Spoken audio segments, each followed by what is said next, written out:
Brought to you by Agilus Diagnostics.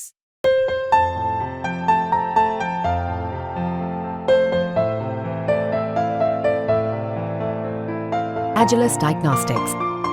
10 के 10 जगह से आए थे हमारे कार्यकर्ता, पर डिस्कशन हम लोगों ने 5 सीट पे किया है। जो भारतीय जनता पार्टी और उनके सहयोगी दल के पास थी उस सीट पर हम लोगों ने चर्चा की है। समाजवादी पार्टी तो 10 में से 2 ही सीटें देने की बात कर रही है।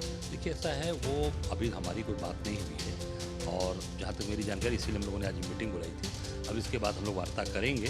बद्रीनाथ जो हमारे 4 धाम में एक स्थान आता है बाबा बद्री का, वहाँ हार गई है। दूसरा हरिद्वार में ये हार गए। जहाँ इनकी सत्ता है, तो सत्ता की जनता अगर पसंद करती, इसलिए कि भाई सत्ता इनकी है तो इनको दे दो, यही काम करेंगे। लोकसभा चुनाव के बाद अब सबकी नजरें यूपी के विधानसभा उपचुनाव पर हैं। तमाम पार्टियां अपनी अपनी जीत का दावा ठोकती भी नजर आ रही हैं, लेकिन एक बड़ा सवाल जो अभी भी उठता है वो ये कि इंडिया अलायंस में कौन सी पार्टी कितनी सीटों पर चुनाव लड़ेगी। हालांकि कांग्रेस के यूपी प्रदेश अध्यक्ष अजय राय ने इस पूरे मामले पर अब एक बड़ा हिंट दे दिया है। अजय राय ने तमाम सवालों के जवाब देते हुए एक बड़ी बात कह दी है। उनका कहना है कि 10 में से 5 सीटों पर कांग्रेस की तैयारी है। उत्तर प्रदेश में विधानसभा उपचुनाव की 10 सीटों पर तैयारियां तेज हैं। इस बीच खास बातचीत करते हुए कांग्रेस प्रदेश अध्यक्ष अजय राय ने कहा कि कांग्रेस आगामी उपचुनाव में 5 सीटों पर अपनी पूरी ताकत के साथ चुनाव लड़ेगी। हमने सभी 10 विधानसभा सीटों से कार्यकर्ताओं को बुलाया था, लेकिन हमने 5 सीटों पर ही विचार किया है। जो 5 सीटें भाजपा और उसके सहयोगी दलों के पास थी, हम उन 5 सीटों के लिए तैयारी कर रहे हैं। सर, लोकसभा चुनाव के बाद अब उपचुनाव, तो उपचुनाव में बात हो रही है कि कांग्रेस कितनी सीटों पे लड़ेगी? नहीं, देखिए, ऐसा है कि हम सब लोग पूरे अपने कार्यकर्ताओं को बुलाए थे और 10 के 10 जगह से आए थे हमारे कार्यकर्ता, पर डिस्कशन हम लोगों ने 5 सीट पे किया है।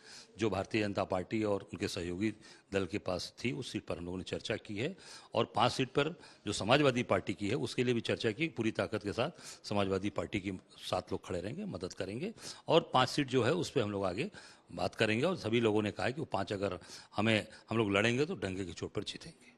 लेकिन बात हो रही है कि समाजवादी पार्टी तो 10 में से 2 ही सीटें देने की बात कर रही है। देखिए, ऐसा है, वो अभी हमारी कोई बात नहीं हुई है और जहाँ तक मेरी जानकारी, इसीलिए हम लोगों ने आज मीटिंग बुलाई थी। अब इसके बाद हम लोग वार्ता करेंगे और मुझे लगता है कि भारतीय जनता पार्टी और उनकी सहयोगी जो सीट्स हैं वो निश्चित तौर से उस पर हम लोग बात करेंगे और उस पर हम ताकत के साथ लड़ेंगे और जीतेंगे।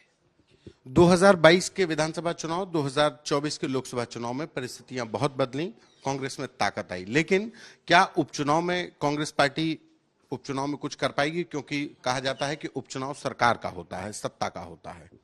देखिए, ऐसा है, उपचुनाव सत्ता का होता है। तभी आपने देखा कि उपचुनाव अभी 13 जगह हुए, 7 स्टेट में। वहाँ आपने देखा सत्ता उत्तराखंड में किसकी सत्ता है? भारतीय जनता पार्टी की। और वहाँ दोनों सीट ये हार गए।